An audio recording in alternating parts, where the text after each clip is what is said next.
They say every wall on that land remembers, every silence hides a story too dark to tell aloud. The red clay plantation once stood proud, its white columns gleaming under the sun and its fields stretching wide as if swallowing the horizon. But pride has a way of fading, and what was once admired would one day be feared. For more than a century, people spoke of that mansion in whispers. Travelers claimed the air grew colder near its gates. Locals said the earth there never bore fruit again after the year the Harlen family vanished. But the land didn't die, it simply waited. The story begins in 1851, when cotton was king, money was power, and silence was survival. At the heart of it all stood Mr. Jonathan Harlen, master of the red clay plantation. To the townsfolk, he was a man of stature, educated, composed, and fiercely respected. His face appeared in church pews every Sunday, his name carried weight in every courtroom and bank office. His words were law within those gates. To the enslaved people beneath him, he was something else entirely. They moved at the sound of his footsteps, worked under the weight of his stare, and prayed never to draw his attention, because on that land, attention was never a blessing, it was a curse. Beside him, always at a measured distance, stood Evelyn Harlen, his wife. Pale, graceful, and quiet. She had the kind of beauty that made people look twice but the kind of sorrow that made them look away again. Her days were long, her nights longer still. She kept to her letters, her garden, and her prayers. To most, she seemed content, but those who worked inside the house knew better. They saw her eyes follow her husband when he disappeared after supper. They heard her voice tremble when she asked if anyone had seen him past midnight. They found her standing by the window, staring toward the servant quarters, her hand pressed tightly over her mouth as if trying to silence thoughts too heavy to speak. The housekeeper once said, Mistress Evelyn walked like she was chasing something she couldn't see, and no one ever asked what that meant. On the surface, life at Red Clay went on like any other southern estate. Sunrise, labor, supper, church. But in the corners of that house, in the dim glow of candlelight, there were moments that didn't fit the picture. Clothes misplaced. Footsteps where none should be. Voices through the floorboards. The plantation owner's reputation remained untouchable, yet the servants knew he kept secrets that did not belong to the daylight. Even Evelyn knew, though she could not yet name them. At night, when her husband left their chamber, she pretended to sleep. When she heard the door close, she waited, counting his steps until they vanished down the hall. And in that stillness, beneath the hum of the cicadas and the creak of old wood, she began to sense the truth pressing closer. Something was unfolding within those walls, something that had been hidden under the weight of respect, wealth, and silence. And though no one would admit it, the red clay mansion had already begun to rot from the inside out. They called it the pride of the South, but pride can't keep its secrets forever. The red clay plantation stood like a monument to order, wealth, and faith, but its beauty was built on the backs of those who were never meant to be seen. By the 1850s, the land stretched over 1,000 acres of soil stained by years of labor and pain. Cotton ruled everything then, and Jonathan Harlen ruled the cotton. His fortune grew with each harvest, his reputation with each Sunday sermon. He was a man people trusted to speak of honor and scripture, a man who gave generously to the church and punished those who questioned his virtue. To the world beyond his gates, he was the image of discipline and devotion. To those within, he was a reminder that God's silence could be cruel. Inside the plantation house, a hierarchy governed every breath. The men and women who served in silence moved like shadows, never speaking unless spoken to, never lifting their eyes unless ordered. Each task had its punishment, each rule had its pain. Among them were two young men who caught the master's attention, Isaac and Caleb. Isaac was quiet, strong, and watchful. Caleb was younger, quicker, always ready to please. Both were brought in from the fields one summer and told they would serve inside the main house. No one explained why, and no one dared to ask. In the quarters, the others whispered about it. Being chosen to work in the master's house was supposed to be an honor, but everyone knew it came with a price. The masters I could raise you or ruin you. The days became heavier after that. The two men were seen less often in the fields, their hands no longer blistered from tools but marked with cuts from broken glass and bruises that didn't come from labor. They served the master directly, fetching, carrying, and keeping his secrets. At the dinner table, Jonathan Harlen was the picture of composure. He quoted scripture with precision, spoke of virtue and purity, and condemned others for their lack of discipline. The guests who dined with him praised his hospitality. They saw a man of faith. But when the guests left and the candles burned low, a different order ruled the night. The doors closed, and the house grew quiet. The servants learned to look away. Evelyn Harlen continued her routines, setting flowers in vases, keeping to her embroidery, smiling when expected. Yet the tension in the air had a weight that could not be hidden. The housemaid said the master had grown restless. His temper flared without warning, his voice carried through the halls long after midnight. Sometimes it was anger. Sometimes something else. By day, the plantation thrived. Wagons rolled in with goods, papers were signed, and slaves toiled in the fields. From the road, it was a portrait of order. From inside, it was a cage of fear and contradiction. The same hands that offered blessings in church delivered punishment in private. The same man who spoke of God's mercy carried in him a hunger that defied his own sermons. Behind sermons and suppers, he buried the weight of desires forbidden by his own laws. And the deeper he buried them, the stronger they grew, until the walls of red clay itself seemed to hold their breath, waiting for what was coming. Isaac learned quickly that silence was the only language that kept him alive. Inside the house, every movement was measured, every breath calculated. The walls had ears, and the wrong glance could draw attention that no one wanted. He spoke when spoken to, answered with yes sir, no sir, and never met the master's eyes longer than a heartbeat. But silence didn't protect him from what came after dark. When the lamps dimmed and the hallways emptied, Isaac waited for footsteps. They always came. Slow, steady, deliberate. The sound of the latch turning meant the same thing every night. He would rise from the corner of the room where he slept and stand until he was called. He never looked up, never spoke a word.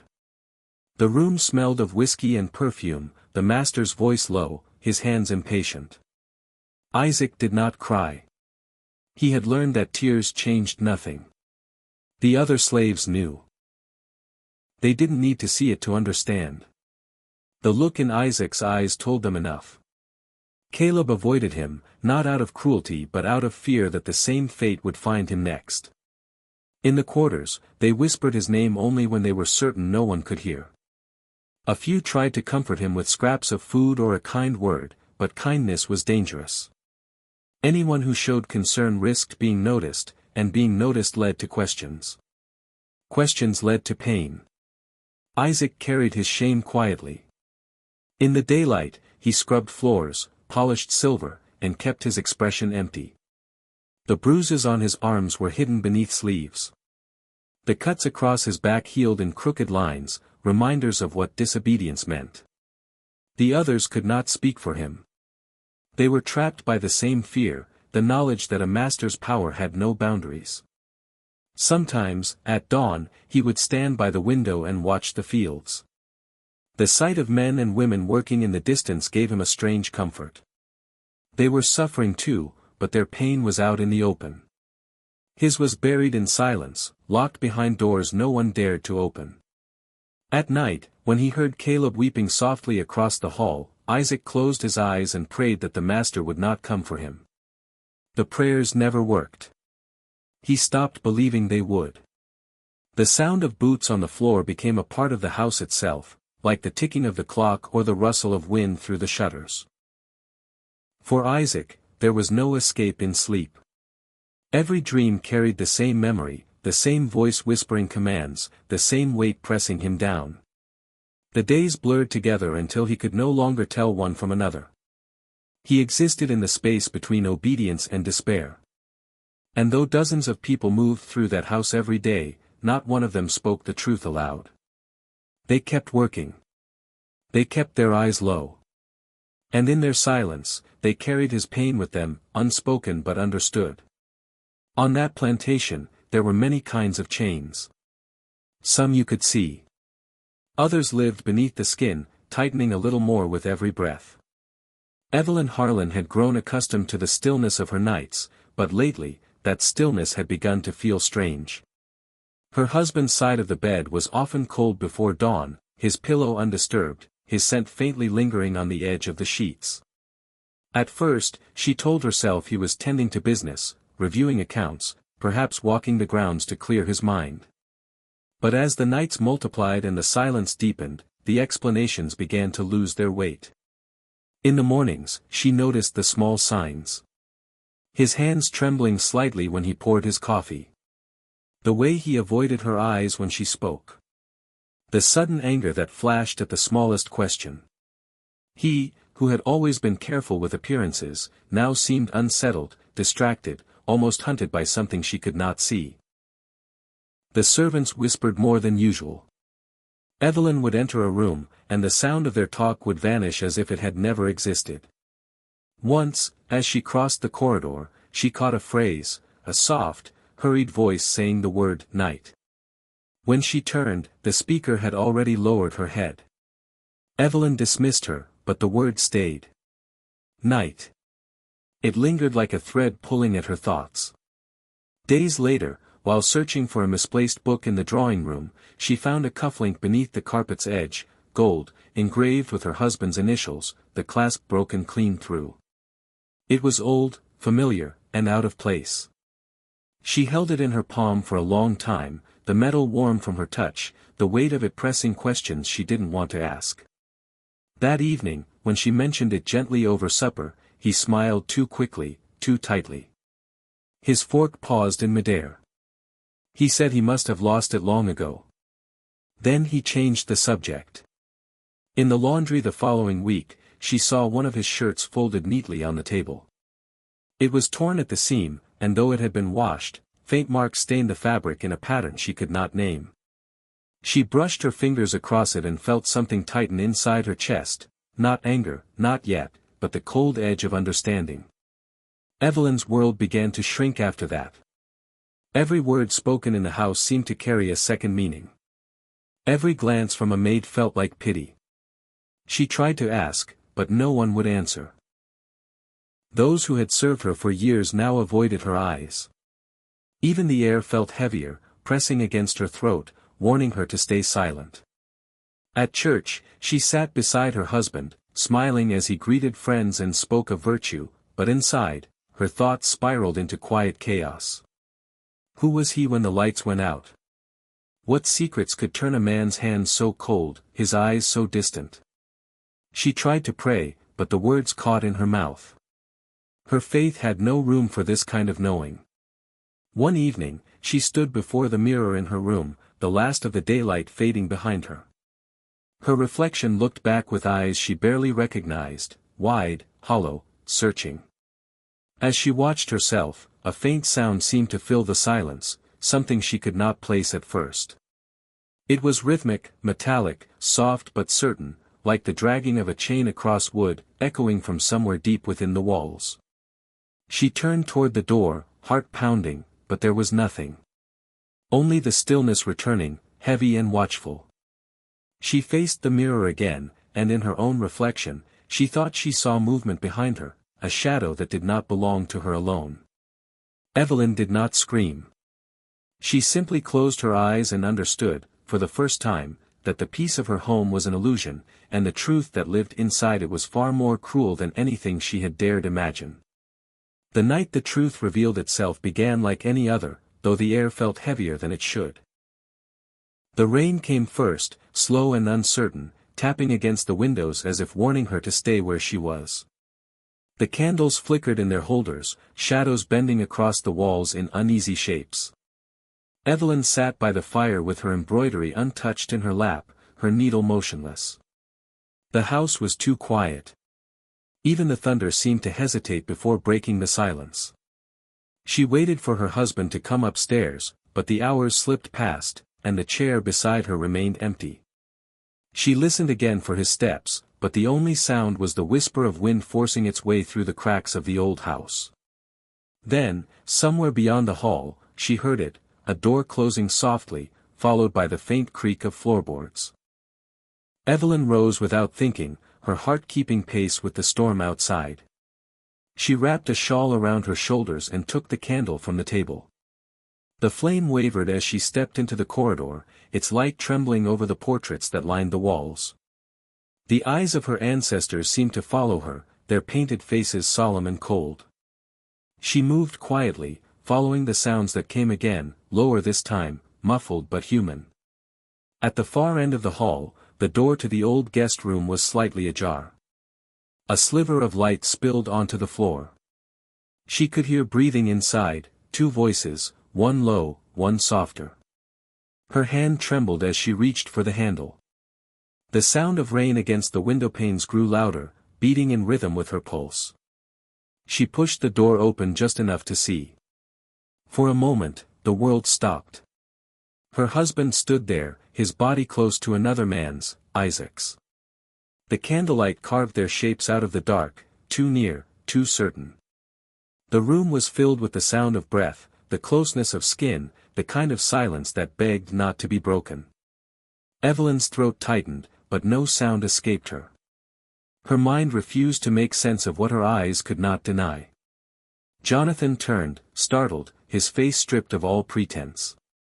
Isaac froze, the look in his eyes not of guilt, but of terror. For an instant, time folded in on itself, husband, wife, and slave bound in one unbearable truth. Evelyn's hand loosened, and the candle tilted, wax spilling down her fingers. She stepped backward once, twice, her breath shallow, her heart thundering in her chest. No words came. No scream, no curse, no prayer. Only the faint hiss of the candle flame struggling against the wind. She turned and walked away, each step slower than the last, her body trembling but her face fixed in disbelief. Behind her, the door creaked closed, shutting away the image that would never leave her again. Down the hall, her reflection caught in the window glass, pale, stunned, breaking. She moved past it as though she didn't recognize the woman staring back. The storm outside raged harder, wind rattling the shutters like an accusation. Sometimes, betrayal doesn't roar. It breathes quietly, like a ghost, and when it passes through you, it leaves nothing standing where your heart used to be. By morning, Isaac was gone. His bed of straw lay undisturbed, the blanket neatly folded as if he had vanished without struggle. When Evelyn asked where he'd gone, her husband's voice was calm, almost practiced. He said the boy had been sold before dawn, sent to a neighboring estate for disciplinary reasons. His words were final, delivered with the cold precision of a man who had already decided what others should believe. No one dared question it. The slaves went about their work in silence, but every eye that met another carried the same unspoken question: what had really happened that night? Evelyn did not ask again. She knew. The truth had burned itself into her eyes, there was no need to speak it aloud. In the days that followed, she moved through the house like a ghost, her voice reduced to whispers, her appetite gone. The warmth that once filled her presence drained away until even her reflection looked unfamiliar. At night she lay awake, listening to the emptiness beside her. Her husband slept soundly, or pretended to. Each breath he took felt like an intrusion into a space that no longer belonged to her. Her health began to fail. She grew pale, fragile, her movements slow. The doctor came and spoke of exhaustion, of nerves, of the heat. He offered tonics and sympathy, but nothing changed. The illness wasn't in her body, it lived somewhere deeper, where no medicine could reach. The servants watched her from a distance, whispering among themselves. Some said she had seen something no woman should see. Others said the land itself was punishing her for keeping silent. Jonathan Harlen, meanwhile, remained untarnished in the eyes of the world. He attended church each Sunday, shaking hands, offering coins to widows, praising God for his blessings. He smiled the same proud smile and carried himself as though nothing in his life had shifted. But behind him, the plantation had begun to change. The air grew heavy and strange. Horses startled at shadows. Chickens stopped laying. The cotton fields, once so white and alive, turned gray at the roots. Workers whispered of a presence walking the halls after dark, footsteps that didn't belong to the living, doors that opened slowly on their own. One maid swore she heard a chain drag across the floor when she passed the guest room where Isaac had last been seen. Evelyn, too, began to hear the sounds. Sometimes it was faint breathing behind her when she stood alone. Other times, a door creaked open in the hallway when no one was near. Once, in the stillness before dawn, she heard a voice call her name, soft, low, familiar. She rose from her bed and followed it, candle in hand, but when she reached the corridor, there was nothing.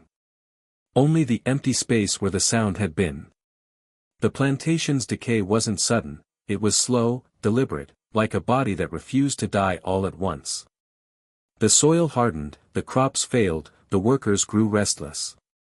Even the birds seemed to avoid the fields.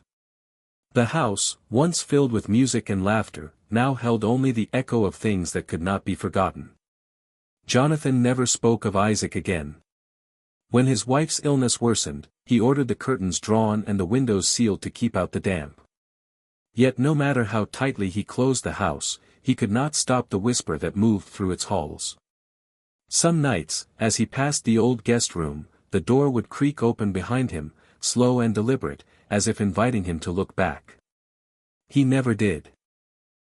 But the sound followed him, reminding him that there are some debts a man can't bury, some silences that will not stay quiet. The red clay plantation stood, but everything living within it had already begun to die. The red clay plantation stands no more, yet the land where it once ruled still breathes with memory. The fields lie empty now, swallowed by weeds and wild grass. The mansion collapsed long ago, its roof caved in, its windows hollow, its bricks scorched by time and silence. The wind moves through what remains, carrying whispers that no one can quite explain. Some who visit say they feel watched, others swear they hear chains in the distance when the night turns still. What was once pride and wealth has become dust, and beneath that dust lies the truth no one wanted to remember. Old photographs survive, grainy, fragile, edges torn. The Harlen family stands tall in one, faces fixed in careful smiles, unaware that the camera would outlive their legacy. Behind them, the house glows faintly under the sun, its white walls clean, its shadows hidden. But truth has a way of staining even the brightest images. The walls still stand, but the truth rotted long ago. For generations, people told different versions of what happened on that land. Some called it rumor, others tragedy. Most chose to forget. Yet forgetting never changes what was. The story of red clay was never about love or betrayal alone. It was about power, about the lengths men go to hide their hunger, about the silence of those forced to bear it. It was about a world built on order and faith that masked the rot beneath. And in that rot lived the echoes of those who were never free to speak. Evelyn Harlen died within a year of that night, her body buried under the magnolia tree she once tended. Her husband's wealth survived him, his name engraved on the church wall among benefactors. But names carved in stone mean little when the ground beneath them will not stay quiet. The soil remembers. The air remembers. The house may be gone, yet the shame remains. What happened at Red Clay is not a tale of the past alone, it is a reminder. Power without mercy corrupts. Silence without truth festers. And the ghosts of both will always find a way back. If you have heard this story, do not let it fade.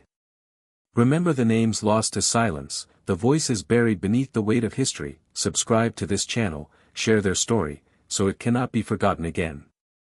Because in the South, some sins were never buried. They were simply left to whisper.